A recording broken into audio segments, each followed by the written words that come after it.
Good morning दोस्तों, आपका स्वागत है एक बार फिर हमारे यूट्यूब चैनल इलेक्ट्रिकल साथी पर। आज का हमारा टॉपिक है ट्रांसफार्मर।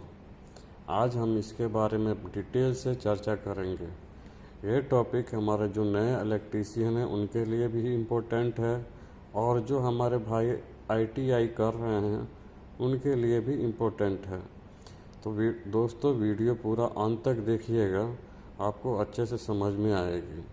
तो चलिए दोस्तों हम बात कर लेते हैं ट्रांसफार्मर क्या है।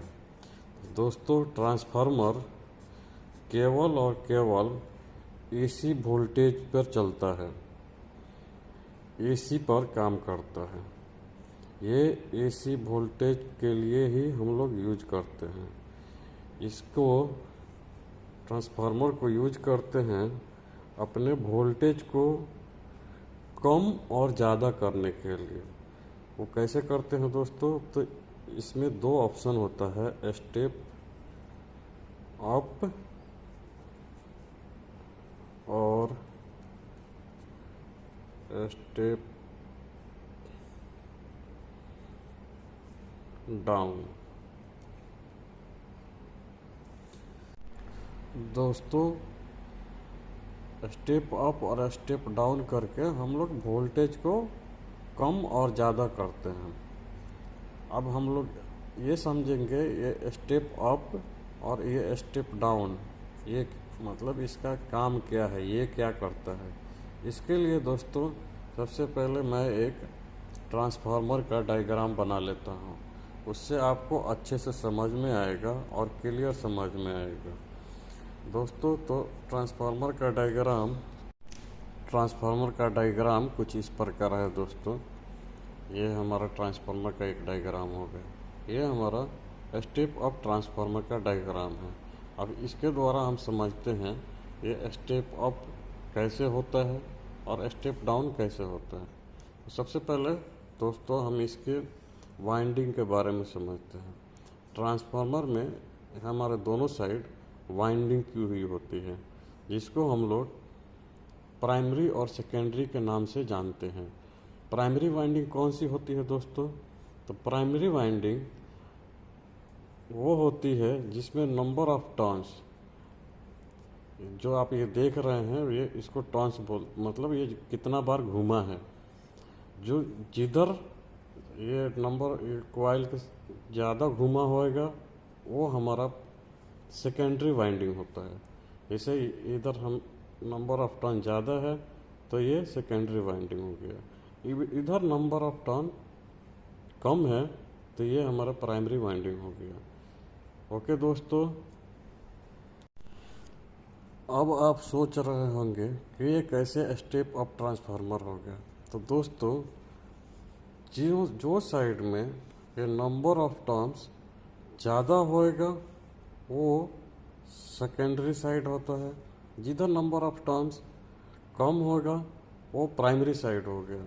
मान लो दोस्तों हम लोग कोई 11 kV का इनपुट यहाँ से सप्लाई करते हैं, तो ये हमारे वोल्टेज को स्टेप अप करके यह हमारा सेकेंडरी साइड से देगा।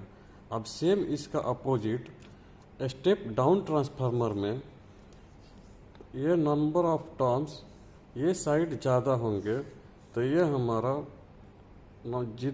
सेकेंड स्टेप डाउन ट्रांसफार्मर में number of turns primary winding में ज़्यादा होगा और सेकेंडरी वाइंडिंग में स्टेप डाउन ट्रांसफार्मर में नंबर ऑफ टर्न्स कम होगा। तो इसको मैं अब दोस्तों अगर हम इसमें 11 kV पावर सप्लाई देते हैं, यहाँ से इनपुट देते हैं, तो चूँकि यहाँ पे रेजिस्टेंस बहुत ज़्यादा है, क्योंकि यहाँ पे नंबर ऑफ टर्न्स ज़्यादा हैं। यहाँ हमारा स्टेप डाउन ट्रांसफार्मर का प्राइमरी वाइंडिंग में नंबर ऑफ टर्न्स ज़्यादा है, जिसके वजह से यहाँ पर रेजिस्टेंस ज़्यादा वोल्टेज ड्रॉप करेगा। ज़्यादा वोल्टेज ड्रॉप करने के बाद यहाँ पे हमारा वोल्टेज का आउटपुट कम मिलेगा, इसीलिए इसको हम लोग स्टेप डाउन ट्रांसफार्मर कहते हैं। दोस्तों उम्मीद करता हूँ आपको अच्छे से समझ में आ रहा होगा। तो दोस्तों जिस ट्रांसफार्मर में प्राइमरी वाइंडिंग में नंबर ऑफ टर्न्स कम होगा, प्राइमरी वाइंडिंग में नंबर ऑफ टर्न कम होगा, वो स्टेप अप ट्रांसफार्मर कहलाएगा। जिस ट्रांसफार्मर में प्राइमरी वाइंडिंग में नंबर ऑफ टर्न्स, यानी नंबर ऑफ टर्न्स मतलब अगर नंबर ऑफ टर्न्स ज़्यादा है प्राइमरी वाइंडिंग में तो रेजिस्टेंस ज़्यादा होगा। अगर नंबर ऑफ टर्न्स कम है प्राइमरी वाइंडिंग में तो रेजिस्टेंस कम होगा। जिसमें कम होगा वो स्टेप अप ट्रांसफार्मर होगा, जिसमें नंबर ऑफ टर्न्स ज़्यादा होगा वो स्टेप डाउन ट्रांसफार्मर होगा। ओके दोस्तों, अब हम इसका ये किस सिद्धांत पे काम करता है उसके बारे में चर्चा कर लेते हैं। ट्रांसफार्मर दोस्तों फैराडे के इलेक्ट्रोमैग्नेटिक इंडक्शन और आपसी इंडक्शन के सिद्धांत पर काम करता है। चलिए इसको हम लोग एक एग्जाम्पल के द्वारा समझते हैं। मान लीजिए ये कोई एक ट्रांसफार्मर है जिसमें हम लोग यहाँ से इनपुट पावर सप्लाई देंगे, यहाँ पे आउटपुट पावर निकलेगा। यहाँ से अगर हम कोई इनपुट पावर सप्लाई देते हैं तो ये हमारे कॉइल के अंदर इन मैग्नेटिक फील्ड जनरेट होगा, जिसके कारण यहाँ पे चुंबकीय क्षेत्र उत्पन्न होगा।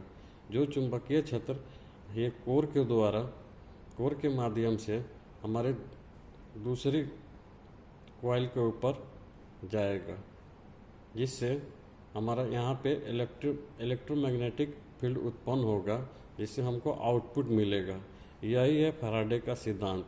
अब इसको हम लोग सिंपल भाषा में समझ लेते हैं। दोस्तों सिंपल भाषा में समझे तो यहाँ से हमने पावर सप्लाई दिया, यहाँ पे मैग्नेटिक फील्ड उत्पन्न हुआ, यहाँ मैग्नेटिक फील्ड के कारण यहाँ पे हमारा चुंबकीय क्षेत्र बना। चुंबकीय क्षेत्र किसी कोर के माध्यम से या किसी और माध्यम से ये हमारे दूसरी वाइंडिंग के पास पहुँच गया। यही है फैराडे का सिद्धांत।